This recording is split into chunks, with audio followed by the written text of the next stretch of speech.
Hey guys, Ed from Paranormal Inc. Ohio here, back at it again with another podcast episode. Tonight, guys, I decided to dig deep into the 9 circles of hell, where it came from, what each circle represents.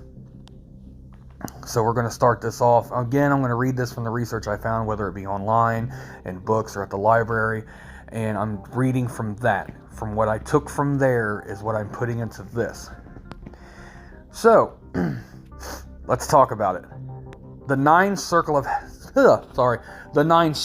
hell.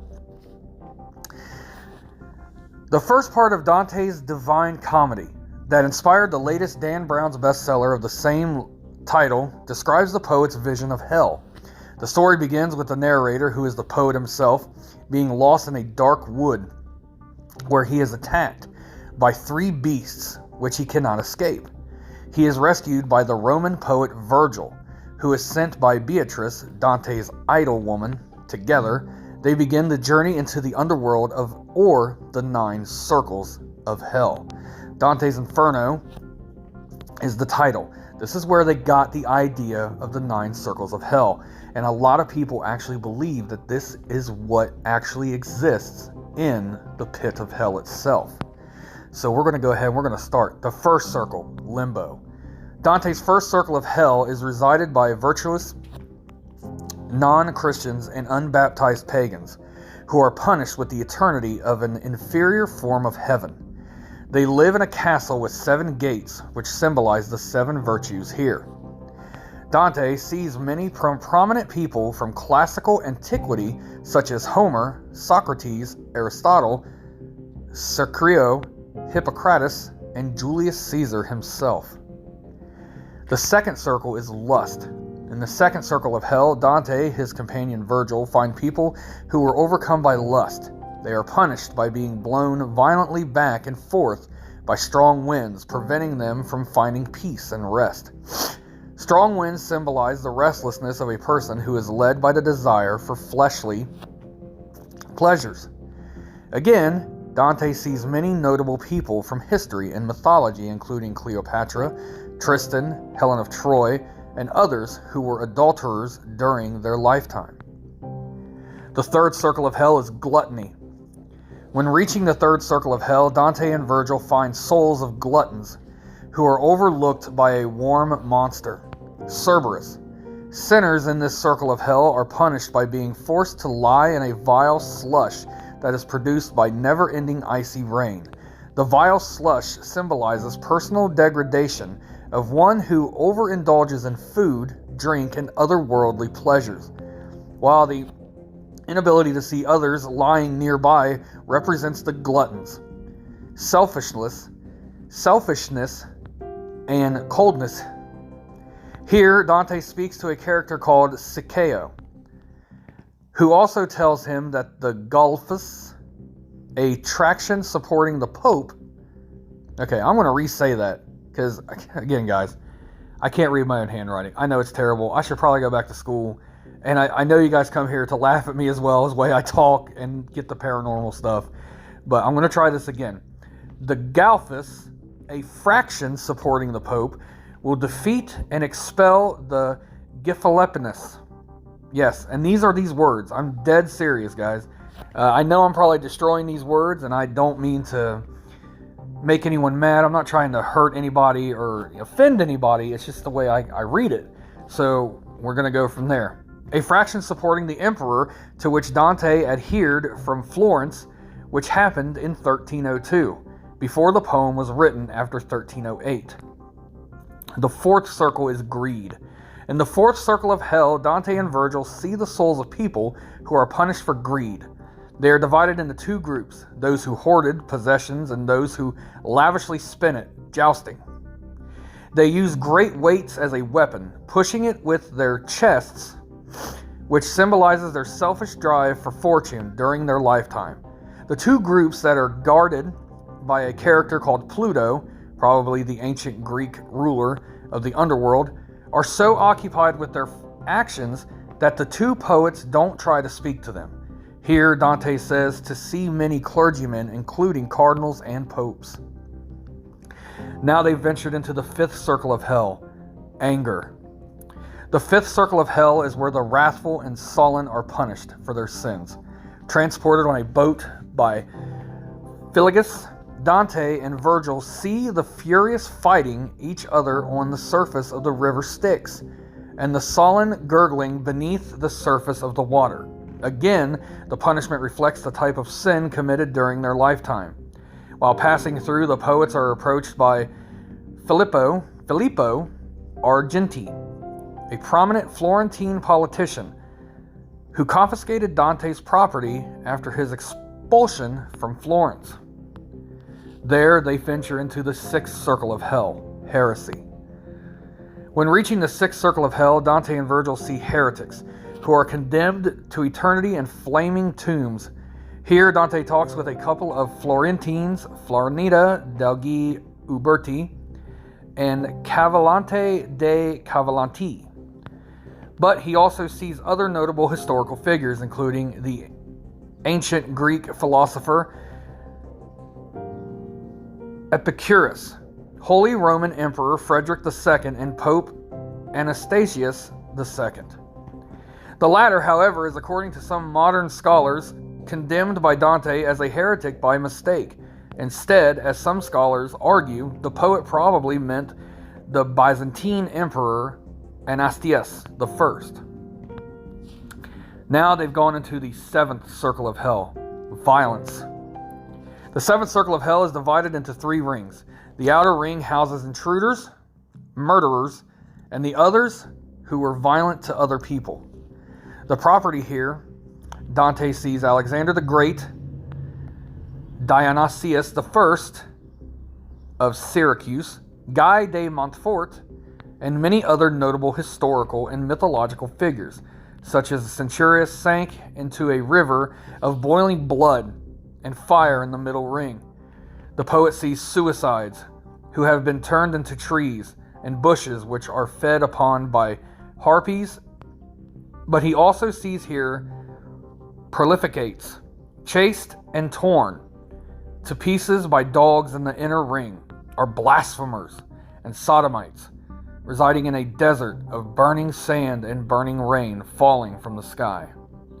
Now they've gone into the eighth circle, fraud. The eighth circle of hell is resided by the fraudulent Dante and Virgil reach it on the back of Geryon, a flying monster with different natures. Just like the fraudulent, this circle of hell is divided into 10 balagias, or stony ditches, with bridges between them. In Balagia the first, Dante sees panderers and seducers. In Balagia the second, he finds flatterers. After crossing the bridge to Balagia 3, he and Virgil see those who are guilty of simony. After crossing another bridge between the ditches to Balagia 4, they find sorcerers and false prophets. In Balagia 5 are housed corrupt politicians. In Balagia 6 are hypocrites. And in the remaining 4 ditches, Dante finds hypocrites. Balagia 7, thieves. Balagia 7, evil. Counselors and advisors. Balagia 8, divisive individuals.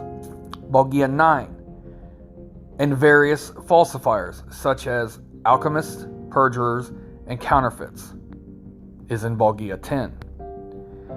Once they've reached that, they finally reach the ninth circle, and the ninth circle is treachery.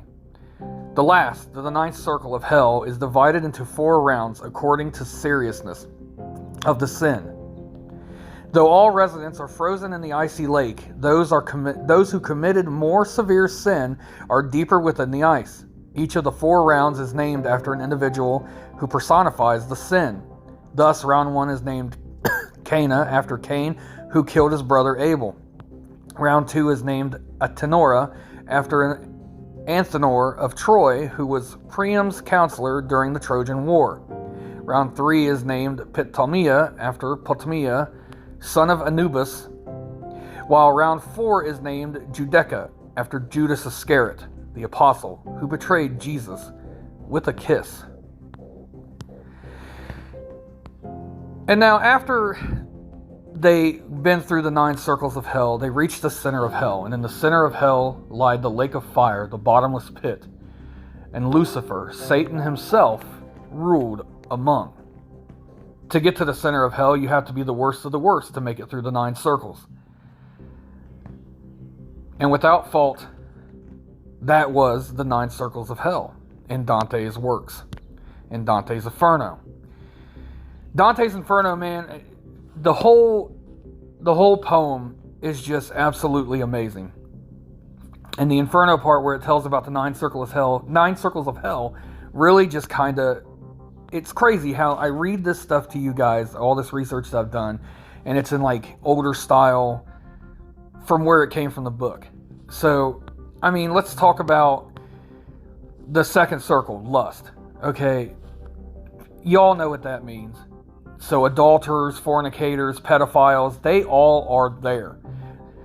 And especially, I read into other stuff where they say pedophiles are also damned to the, let's see,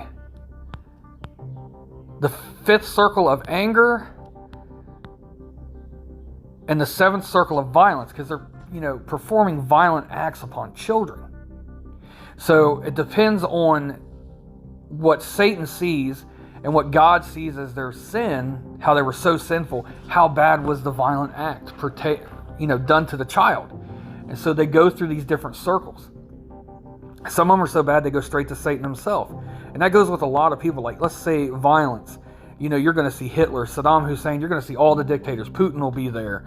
Osama bin Laden will be there. The list goes, whoever was a violent person, let's say serial killers, they're all going to be there. Just dudes or women, anybody that's just violent will end up in the 7th circle of hell. And it'll be divided into one of the 3 rings. And it's just, this version of hell scares me more than any other version of hell. While I was growing up, hell was portrayed as a lake of fire, and it was for eternity you would burn. All right. And that was it. The devil ruled over you and he tortured you. Then I heard the gnashing of teeth, the skinning. They'll skin you alive. They'll eat you and spit you out and do it all over again. And it never stops. But then I found out about the 9 circles of hell in Dante's Inferno. And I was just like, wow, man, this is insane. How there's different levels of hell that goes deeper and deeper in for the more sin that you commit. And it kind of opened my eyes to sin itself, of how, we sin and everything, and how sin can just overtake anybody and anything. And how demons, rule over hell with Satan, and they'll tempt us to do these sins. And it just blew my mind when I read this. And I was just like, man, and I was sitting there thinking of things to do for a podcast, and I got to thinking about this, and I was like, man, I read Dante's Inferno a while ago. I said, man, let's do an episode on the 9 circles of hell. So I went ahead and did it, and it's just reading it again, it's still just, it baffles me. Like, what if it's true? What if there's really 9 circles of hell? There's 9 levels of hell, 9 realms of hell, that each one is worse than the last. And then to finally get to the center of hell is where Satan resides, Lucifer himself. Can you imagine how bad you would have to be to get to the center of hell? To be damned there for eternity? Man, that's crazy. That just rocks my world, man. And wow, this stuff, it blows my mind. It really does, guys. That's why I'm into this stuff so much. So I hope you guys enjoyed tonight's episode, and I can't tell you enough how much I love you guys for the support and the love you guys show. We're almost at 2,000 plays, and it makes my heart warm. It makes me smile, man. And then to know that we're number 62 out of the top 100 paranormal podcasts, that just made me feel so good. And I appreciate you guys. If it wasn't for you guys, it wouldn't have happened. Again, you can subscribe to me on Spotify for $2.99 a month. You can get some behind-the-scenes footage, and you also get podcast episodes that are not produced out to the public like I do here. So if you guys want to, you can subscribe to me on Spotify. If you don't want to, that's also fine. I'm here for you guys. I appreciate everything that you guys do. And you guys will hear me tomorrow night. Thanks, everybody, and I hope you guys have a great night.